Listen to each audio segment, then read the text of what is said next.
यहाँ यस्तो लेखिएको छ,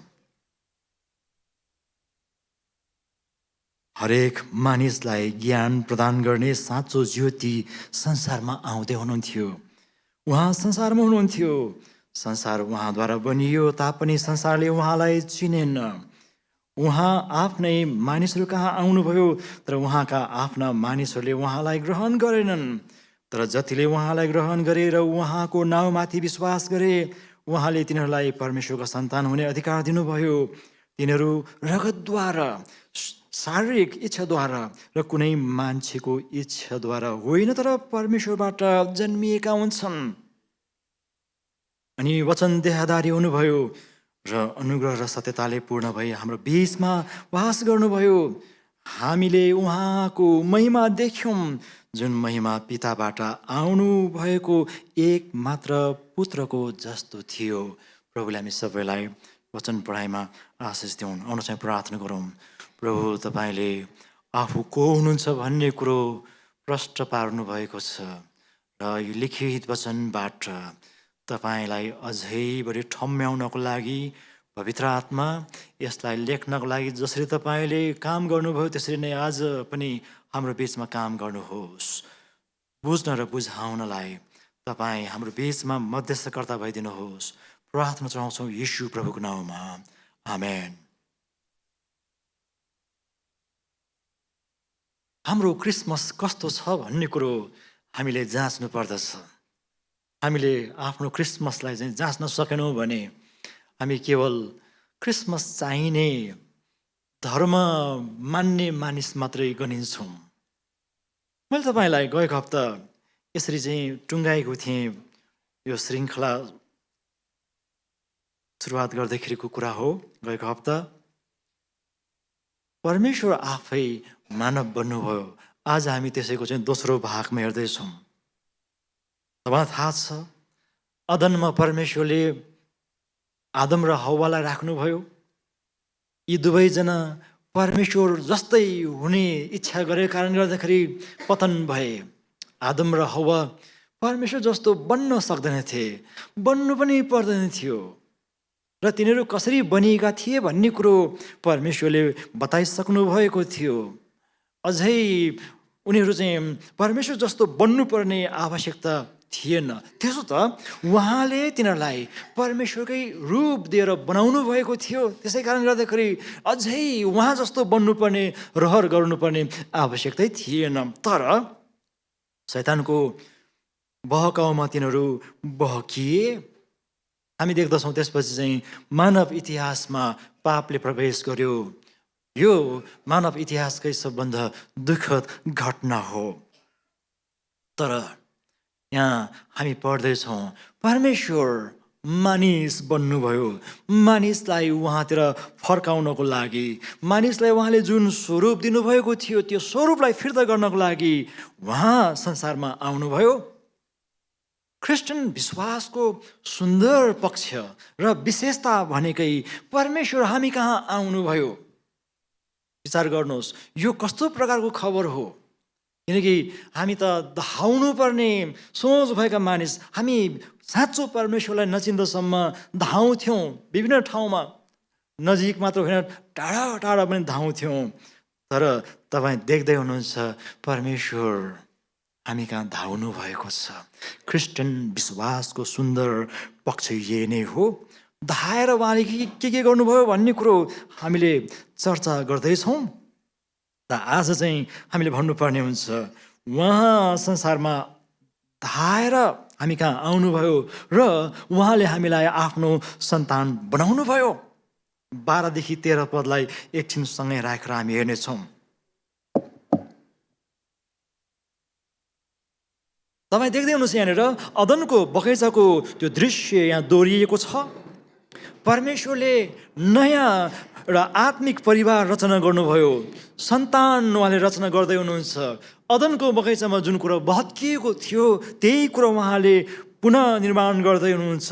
यसलाई यसरी पनि भनौँ, पुनर्संरचना पनि गर्दै हुनुहुन्छ, फेरि बनाउँदै हुनुहुन्छ। सन्तान कहलाउँदै हुनुहुन्छ उहाँले सन्तानको पिता चाहिँ उहाँ आफै हुनुहुन्छ। सन्तान ठहरिने बडो सजिलो तरिका छ। यहाँ हेर्नुहोस् त, विश्वास गर्ने जति सबैजना सन्तान कहलिन्छन्। कस्तो प्रकारको सन्तान? सन्तान भन्ने बित्तिकै हामीलाई थाहा छ, यहाँ पनि तपाईँले स्पष्टै पढ्न पाउनुहुन्छ कि मानिस चाहिँ अथवा बच्चा चाहिँ लोग्ने स्वास्नीको संसर्गबाट जन्मिन्छ। यसलाई यहाँ लेखिअनुसार रगत र मासु वा मानिसको इच्छाद्वारा जन्मन्छ। यो चाहिँ मानिस यसै जन्मन्छ।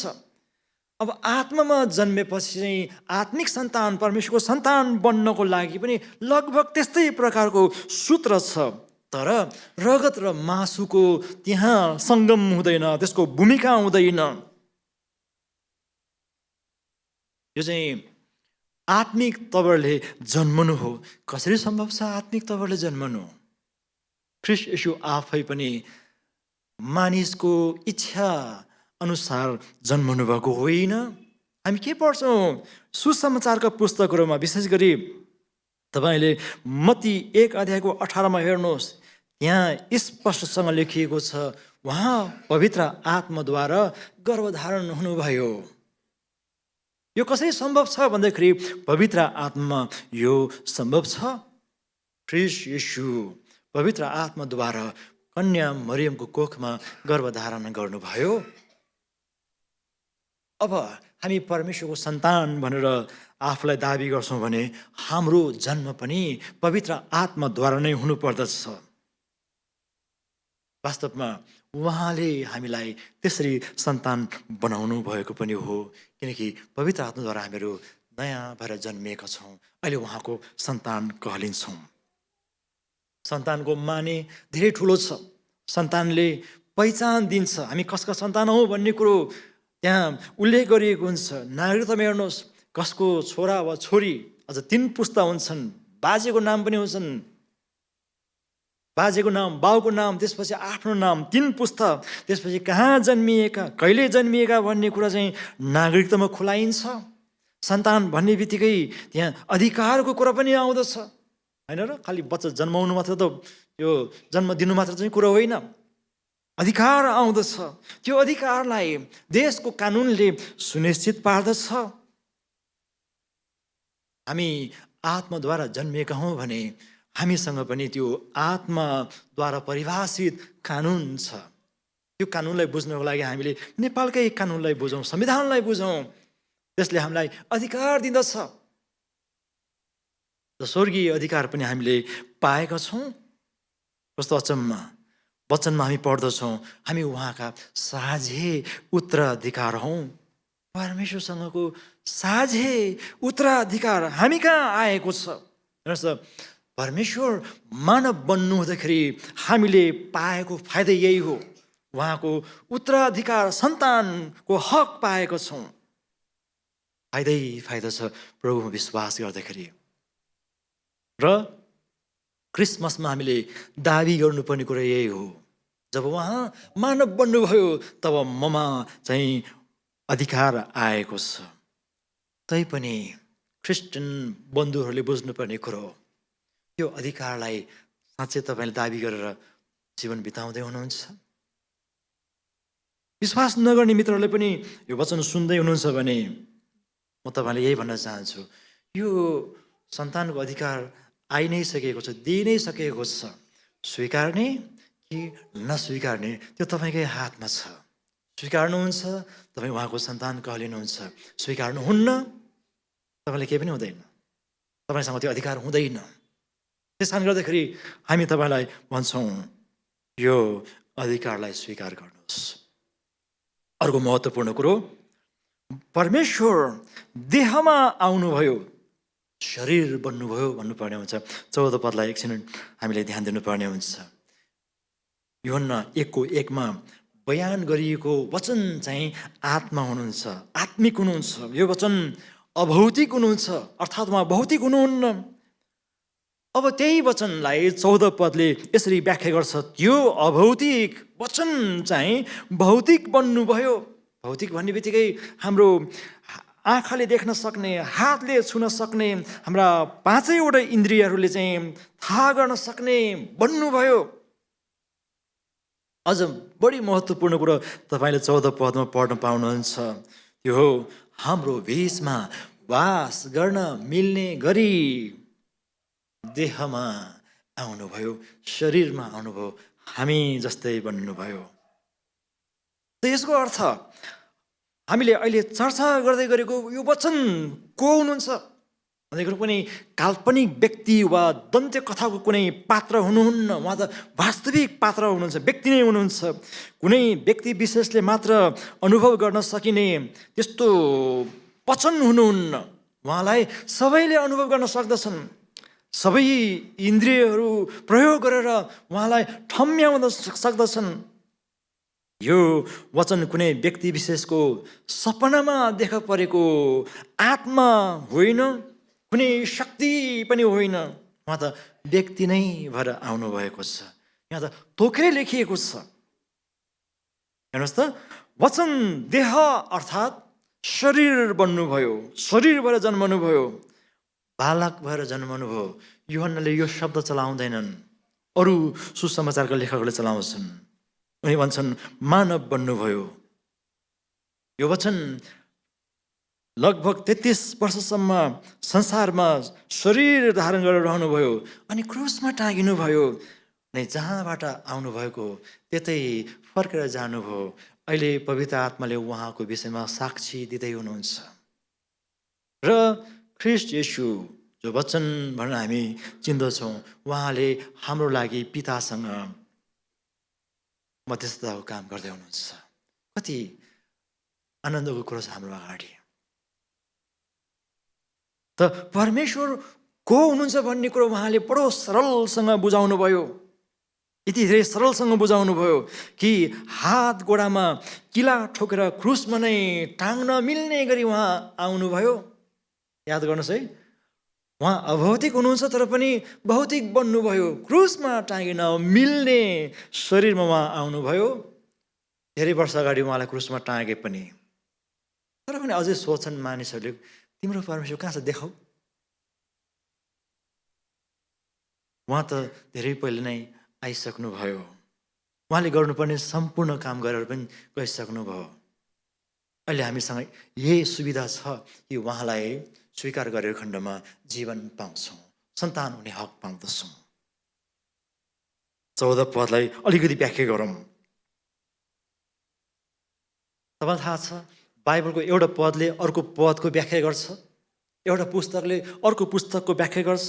यूहन्नाले यो सुसमाचार मात्र होइन, उनले अरू पुस्तकहरू पनि लेखेका छन्, पत्रहरू लेखेका छन्। म पढ्दैछु, सुन्नुहोस् तपाईँले। पहिलो यूहन्ना 1 अध्यायको 1देखि 4 ख्रीष्ट येशूको विषयमा उनले यस्तो प्रकारको भाषा चलाउँछन्।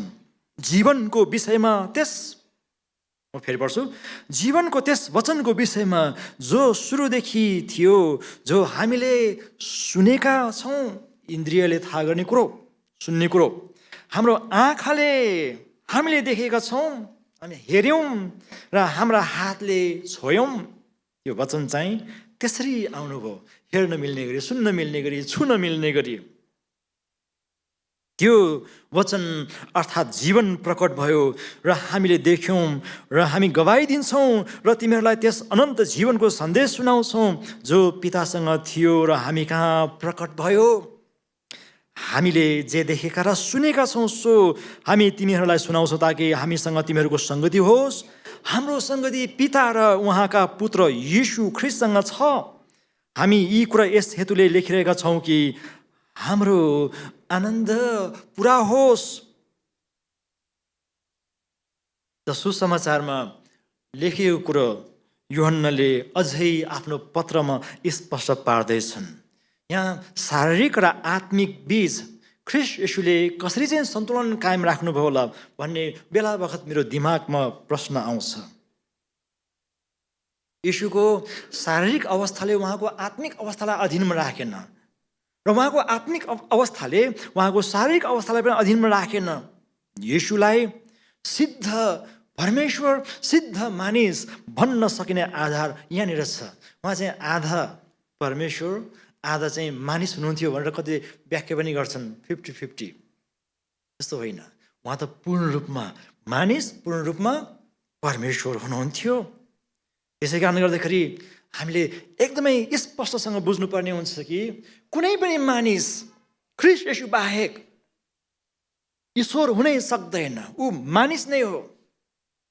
कुनै पनि मानिस ख्रीष्ट येशू बाहेक परमेश्वर वा कुनै ईश्वरको चाहिँ अवतार भनेर दाबी गर्छ भने त्यहाँनिर के न के लफडा छ भन्ने कुरो तपाईँले बुझ्नुपर्ने हुन्छ।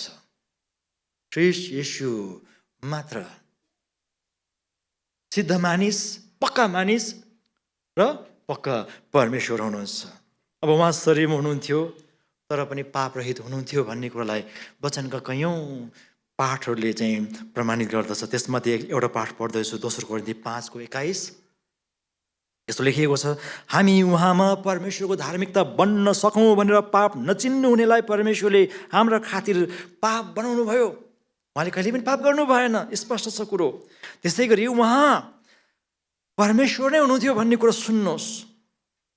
शरीरमा हुनुहुन्थ्यो तर पनि कलसी 1:17-18 पढौँ। हामीले गएको हप्ता पनि पढेका थियौँ छुट्टै प्रसङ्गमा। उहाँ नै अर्थात् येशू ख्रीष्ट नै सबै कुराभन्दा अगाडि हुनुहुन्थ्यो र उहाँमा नै सबै कुरा बाँधिएर रहेका छन्। उहाँ शरीर अर्थात् मण्डलीका शिर हुनुहुन्छ। उहाँ नै सुरु हुनुहुन्छ। मरेकाहरूबाट जीवित हुनेहरूमा उहाँ ज्येष्ठ हुनुहुन्छ, ताकि प्रत्येक कुरामाथि उहाँ सर्वोच्च हुन्। ईश्वरले संसारमा अवतार लिएको विषयमा हामीले धेरै धार्मिक कथाहरू सुनेका छौँ, पढेका पनि छौँ।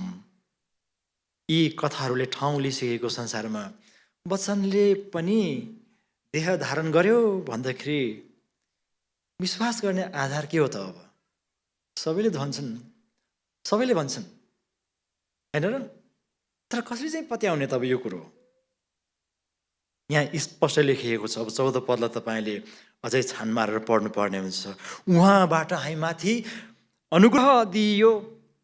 उहिले परमेश्वरले आदम र हव्वालाई अदनको बगैँचामा आफ्नो उपस्थिति दिनुहुन्थ्यो। त्यो उपस्थिति नै वास्तवमा असीम अनुग्रहको एउटा सङ्केत थियो। मानिस पतन भएपछि तिनीहरू अदनबाट खेदिए र तिनीहरूलाई पापको ज्ञान दिनको लागि उहाँले व्यवस्था दिनुभयो। व्यवस्थाको माध्यमबाट उहाँले आफ्नो उपस्थिति जनाउनको लागि एउटा विधि दिनुभयो। व्यवस्थाको माध्यमबाट हामी परमेश्वरको अनुग्रहलाई थाहा पाउँदछौँ। व्यवस्थाले पापको ज्ञान दियो, पाप क्षमाको ज्ञान पनि दियो। किनकि व्यवस्थामा पापको क्षमाको उपाय पनि परमेश्वर दिनुभएको थियो। अनि त्यो पाप क्षमा चाहिँ क्षणिक समयको लागि हुँदथ्यो भने त्यही क्षणिक समयमा हुने पाप क्षमाले चाहिँ मानिसलाई अझै अनन्तकालसम्म क्षमा हुन्छ भन्ने कुरो बुझाउनु थियो। व्यवस्थाको काम चाहिँ त्यो हो। छोटकरीमा भन्नुपर्दाखेरि व्यवस्थाकै कुरो गर्दाखेरि समय पुरा भएपछि स्त्रीको सन्तानबाट व्यवस्थामा नै रहेर ख्रीष्ट येशू जन्मनुभयो। अहिले यूहन्नाले भन्दैछ एउटा अनुग्रहमाथि अर्को अनुग्रह दिइएको छ। त वचन देह बन्नु भएपछि एउटा अनुग्रह पहिला पनि थियो, त्यसमाथि अर्को अनुग्रह थपियो। अब हामी भन्न सक्छौँ उहाँको अनुग्रहबाट हामीले मुक्ति पाएका छौँ। एफिसी 2:8-9 पढौँ।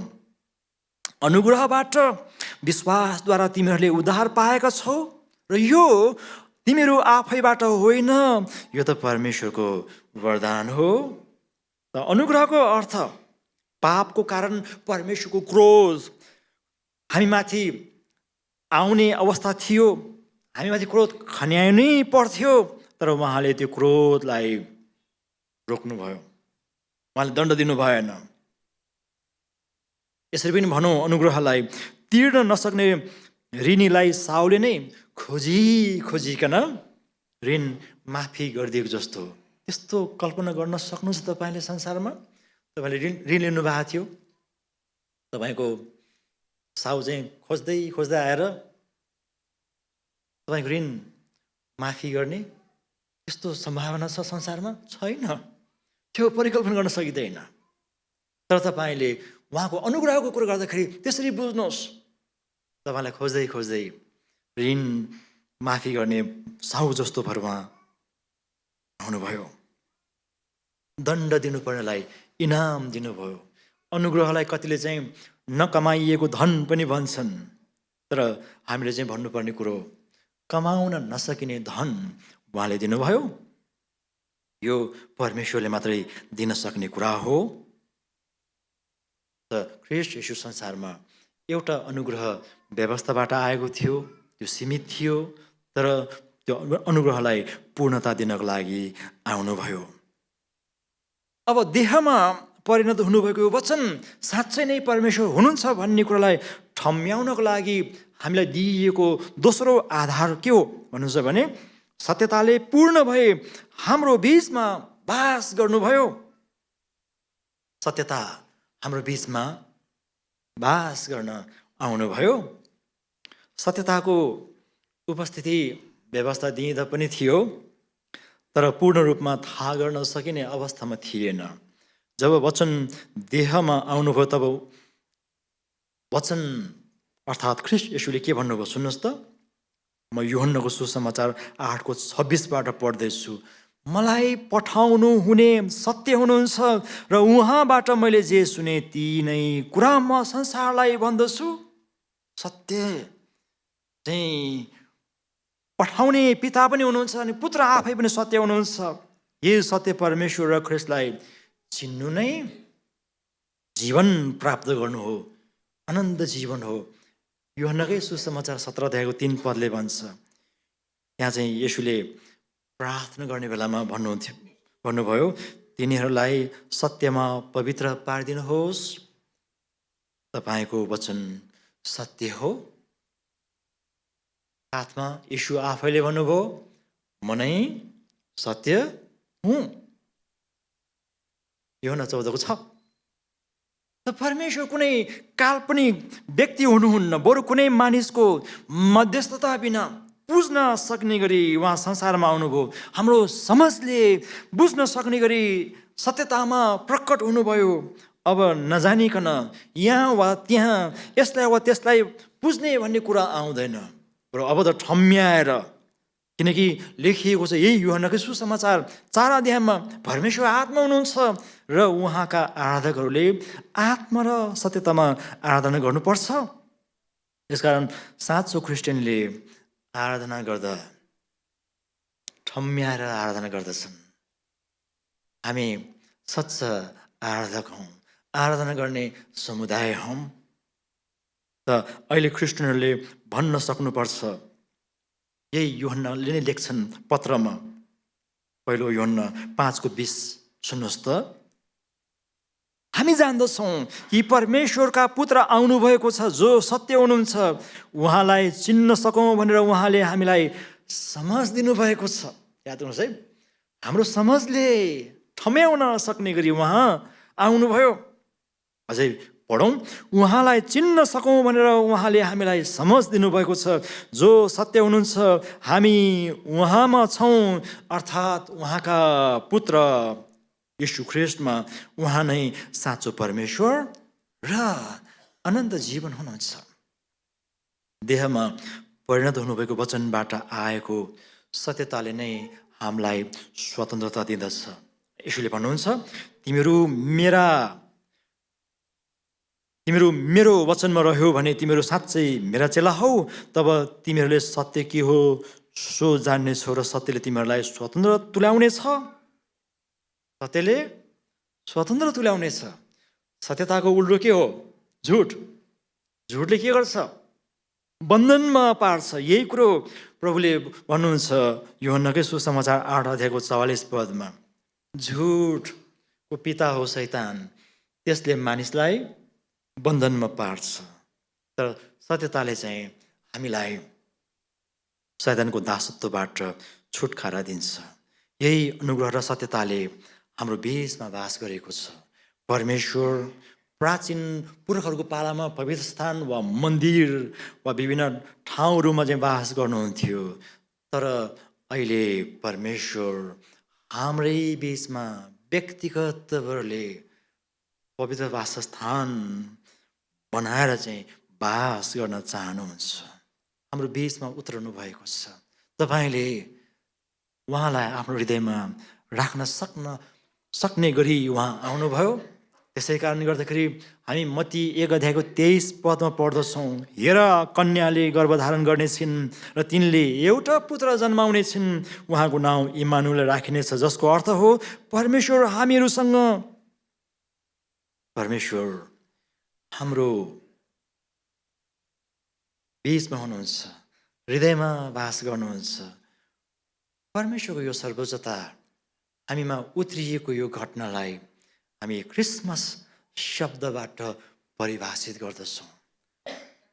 त तपाईँको क्रिसमस कस्तो छ? के तपाईँको क्रिसमसमा यी कुराहरू छन्? के तपाईँले उहाँको सत्यतालाई ख्याल गर्नुभएको छ? के तपाईँले उहाँको अनुग्रहलाई ध्यान दिनुभएको छ? तपाईँले साँच्चै ध्यान दिनुभएको छ भने तपाईँको क्रिसमस अर्थपूर्ण हुनेछ। हामी बाहिरी रमझममा विश्वास गर्दैनौँ, त्यो पनि कुनै हदसम्म आवश्यक छ, किनकि हामी रमाहट गर्ने मानिसहरू हौँ, त्यसलाई विभिन्न माध्यमबाट व्यक्त गर्दछौँ।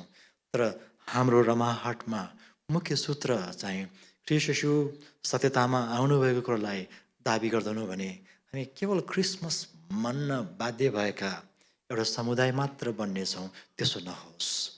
प्रभुले हामी सबैलाई धेरै धेरै आशिष दिउन्। धन्यवाद।